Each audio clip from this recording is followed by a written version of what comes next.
Exodus 19. In the 3rd month, when the children of Israel were gone forth out of the land of Egypt, the same day came they into the wilderness of Sinai, but they were departed from Rephidim, and were come to the desert of Sinai, and had pitched in the wilderness, and there Israel camped before the mount. And Moses went up unto God, and the Lord called unto him out of the mountain, saying, Thus shalt thou say to the house of Jacob, and tell the children of Israel, Ye have seen what I did unto the Egyptians, and how I bare you on eagle's wings, and brought you unto myself. Now therefore, if ye will obey my voice indeed, and keep my covenant, then ye shall be a peculiar treasure unto me above all people. For all the earth is mine, and ye shall be unto me a kingdom of priests, and an holy nation. These are the words which thou shalt speak unto the children of Israel. And Moses came and called for the elders of the people, and laid before their faces all these words which the Lord commanded him. And all the people answered together, and said, All that the Lord hath spoken we will do. And Moses returned the words of the people unto the Lord. And the Lord said unto Moses, Lo, I come unto thee in a thick cloud, that the people may hear when I speak with thee, and believe thee for ever. And Moses told the words of the people unto the Lord. And the Lord said unto Moses, Go unto the people, and sanctify them today and tomorrow, and let them wash their clothes, and be ready against the 3rd day. For the 3rd day the Lord will come down in the sight of all the people upon Mount Sinai. And thou shalt set bounds unto the people round about, saying, Take heed to yourselves, that ye go not up into the mount, or touch the border of it. Whosoever toucheth the mount shall be surely put to death. There shall not an hand touch it, but he shall surely be stoned, or shot through, whether it be beast or man, it shall not live.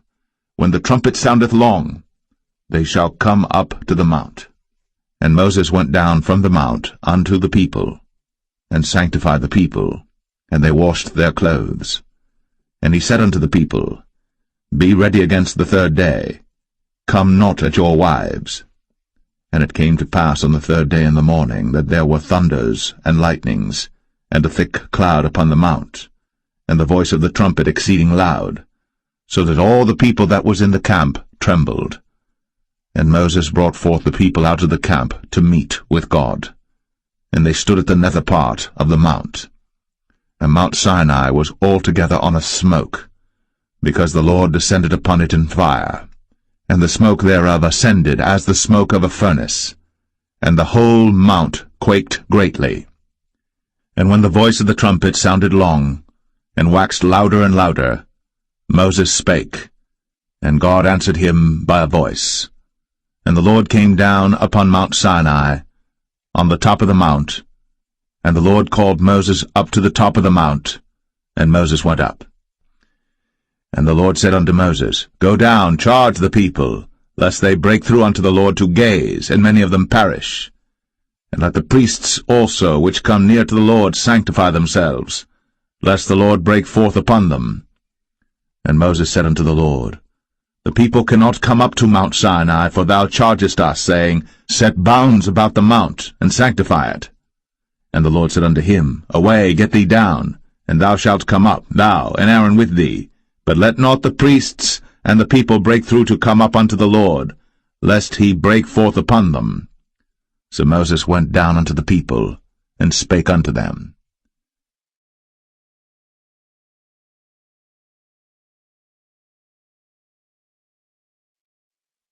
Exodus 20. And God spake all these words, saying, I am the Lord thy God, which have brought thee out of the land of Egypt, out of the house of bondage. Thou shalt have no other gods before me. Thou shalt not make unto thee any graven image, or any likeness of anything that is in heaven above, or that is in the earth beneath, or that is in the water under the earth. Thou shalt not bow down thyself to them, nor serve them. For I, the Lord thy God, am a jealous God, visiting the iniquity of the fathers upon the children unto the 3rd and 4th generation of them that hate me, and showing mercy unto thousands of them that love me, and keep my commandments. Thou shalt not take the name of the Lord thy God in vain. For the Lord will not hold him guiltless that taketh his name in vain. Remember the Sabbath day, to keep it holy. 6 days shalt thou labor, and do all thy work. But the 7th day is the Sabbath of the Lord thy God. In it thou shalt not do any work, thou, nor thy son, nor thy daughter, thy manservant, nor thy maidservant, nor thy cattle, nor thy stranger that is within thy gates. For in 6 days the Lord made heaven and earth, the sea, and all that in them is, and rested the 7th day. Wherefore the Lord blessed the Sabbath day, and hallowed it. Honor thy father and thy mother, that thy days may be long upon the land which the Lord thy God giveth thee. Thou shalt not kill. Thou shalt not commit adultery. Thou shalt not steal. Thou shalt not bear false witness against thy neighbor. Thou shalt not covet thy neighbor's house. Thou shalt not covet thy neighbor's wife, nor his manservant, nor his maidservant, nor his ox, nor his ass, nor anything that is thy neighbor's. And all the people saw the thunderings, and the lightnings, and the noise of the trumpet, and the mountain smoking. And when the people saw it, they removed, and stood afar off. And they said unto Moses, Speak thou with us, and we will hear, but let not God speak with us, lest we die. And Moses said unto the people, Fear not, for God is come to prove you, and that his fear may be before your faces, that ye sin not. And the people stood afar off. And Moses drew near unto the thick darkness where God was. And the Lord said unto Moses, Thus thou shalt say unto the children of Israel, Ye have seen that I have talked with you from heaven. Ye shall not make with me gods of silver, neither shall ye make unto you gods of gold. An altar of earth thou shalt make unto me, and shalt sacrifice thereon thy burnt offerings, and thy peace offerings, thy sheep and thine oxen. In all places where I record my name I will come unto thee, and I will bless thee. And if thou wilt make me an altar of stone, thou shalt not build it of hewn stone, for if thou lift up thy tool upon it, thou hast polluted it. Neither shalt thou go up by steps unto mine altar, that thy nakedness be not discovered thereon.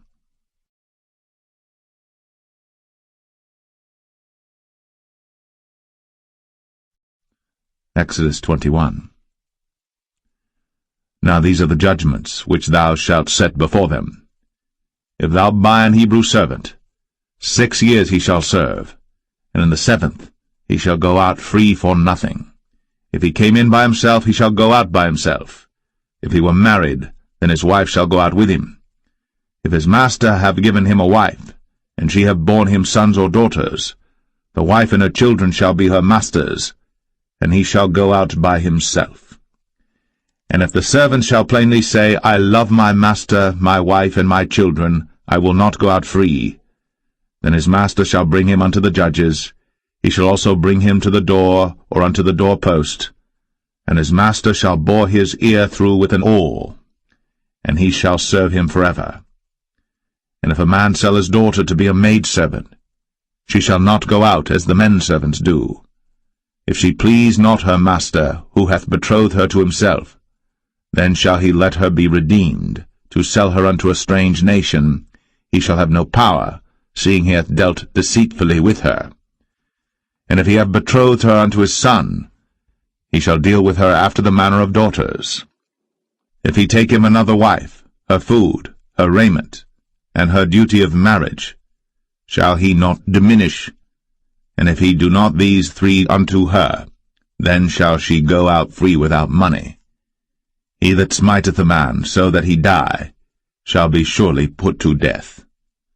And if a man lie not in wait, but God deliver him into his hand, then I will appoint thee a place whither he shall flee. But if a man come presumptuously upon his neighbor, to slay him with guile, thou shalt take him from mine altar, that he may die. And he that smiteth his father or his mother shall be surely put to death. And he that stealeth a man and selleth him, or if he be found in his hand, he shall surely be put to death. And he that curseth his father or his mother shall surely be put to death. And if men strive together, and one smite another with a stone, or with his fist, and he die not, but keepeth his bed, if he rise again and walk abroad upon his staff, then shall he that smote him be quit, only he shall pay for the loss of his time, and shall cause him to be thoroughly healed. And if a man smite his servant or his maid with a rod, and he die under his hand, he shall be surely punished. Notwithstanding, if he continue a day or two, he shall not be punished, for he is his money. If men strive and hurt a woman with child, so that her fruit depart from her, and yet no mischief follow, he shall be surely punished, according as the woman's husband will lay upon him, and he shall pay as the judges determine. And if any mischief follow, then thou shalt give life for life, eye for eye, tooth for tooth, hand for hand, foot for foot, burning for burning, wound for wound, stripe for stripe. And if a man smite the eye of his servant, or the eye of his maid, that it perish, he shall let him go free for his eye's sake. And if he smite out his manservant's tooth, or his maidservant's tooth, he shall let him go free for his tooth's sake. If an ox gore a man or a woman, that they die, then the ox shall be surely stoned, and his flesh shall not be eaten, but the owner of the ox shall be quit. But if the ox were wont to push with his horn in time past, and hath been testified to his owner, and he hath not kept him in, but that he hath killed a man or a woman, the ox shall be stoned, and his owner also shall be put to death. If there be laid on him a sum of money, then he shall give for the ransom of his life whatsoever is laid upon him. Whether he have gored a son, or have gored a daughter, according to this judgment shall it be done unto him. If the ox shall push a manservant or a maidservant, he shall give unto their master 30 shekels of silver, and the ox shall be stoned. And if a man shall open a pit, or if a man shall dig a pit, and not cover it, and an ox or an ass fall therein, the owner of the pit shall make it good, and give money unto the owner of them, and the dead beast shall be his. And if one man's ox hurt another's, that he die, then they shall sell the live ox, and divide the money of it, and the dead ox also they shall divide. For if it be known that the ox hath used to push in time past, and his owner hath not kept him in, he shall surely pay ox for ox, and the dead shall be his own.